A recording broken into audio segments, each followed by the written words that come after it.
Óscar López pasa por ser el guionista de este debate. Muy buenos días, Óscar. La persona que susurra a Pedro Sánchez, que le da las indicaciones, los temas a tratar y algunas frases hechas. No sé si estoy exagerando su papel. Sí, exageras un poco, Susana. El debate lo preparó el candidato.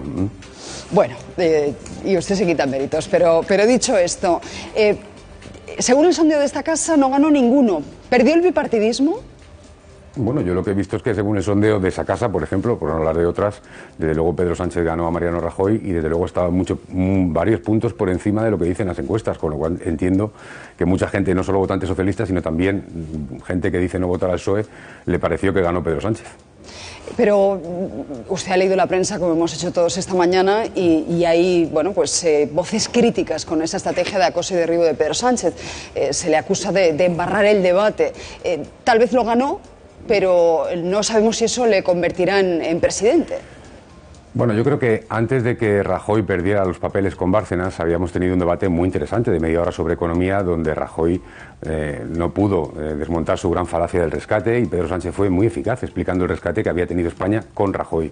O donde pudimos ver, por ejemplo, demoledor, cómo Pedro Sánchez explicaba lo que había pasado con las pensiones con el señor Rajoy, cómo la hucha se había ido a la mitad, como después de meter la mano en la hucha el Partido Popular habíamos bajado a la mitad de la hucha de las pensiones, o cómo había habido, por ejemplo, recortes brutales en dependencia, con ejemplos concretos por parte del señor Rajoy, que no pudo defender porque evidentemente es indefendible.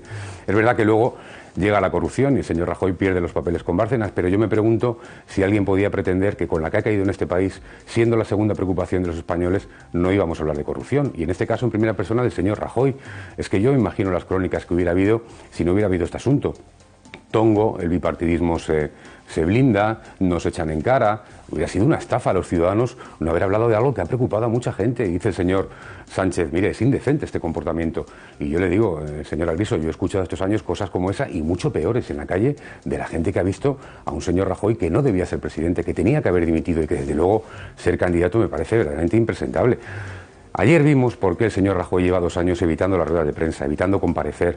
El señor Rajoy tiene un flanco muy débil en la corrupción. Él, personal, ya no me refiero ni al PP ni a otros candidatos del PP, pero el señor Rajoy no puede estar en este asunto, que es el segundo asunto que más preocupa a los ciudadanos, porque la simple descripción, como hizo ayer Pedro Sánchez, de las cosas que ha hecho y dicho el señor Rajoy en esta materia, son demoledoras, son brutales, y eso sin hablar de sobresueldos, solamente mencionando cosas que han pasado, que por cierto ninguna de ellas es falsa, ninguna de ellas puede desmentir el señor Rajoy, y que parece mentira que a estas alturas le hagan perder los papeles.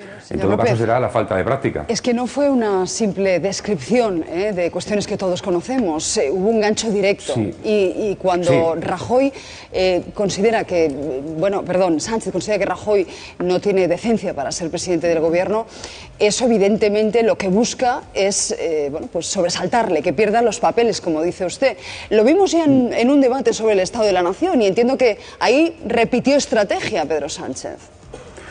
Mire, en relación con el señor Rajoy y el caso Gürtel, el señor Sánchez ayer relata lo que ha ocurrido desde que sale el caso Gürtel. El señor Rajoy dice que hay una conspiración de policías y jueces contra el Partido Popular y a partir de ahí, pues todo lo que ha pasado, hasta unas vacaciones pagadas del señor Rajoy en 2004 después de perder las elecciones, un relato de hechos que no se puede desmontar porque es todo cierto, que acaba con una conclusión muy lógica y es, mire usted, para ser presidente hay que ser decente y usted no lo es. Es que es la consecuencia lógica de lo que ha pasado, de lo que se ha dicho y créame, yo he escuchado expresiones como esas y mucho más duras en la gente de la calle que está indignada con un señor, el señor Rajoy, que ha amparado la corrupción y que desde luego solamente los mensajes al señor Bárcenas, solamente el todo es falso, le invalidan para ser presidente del gobierno de este país.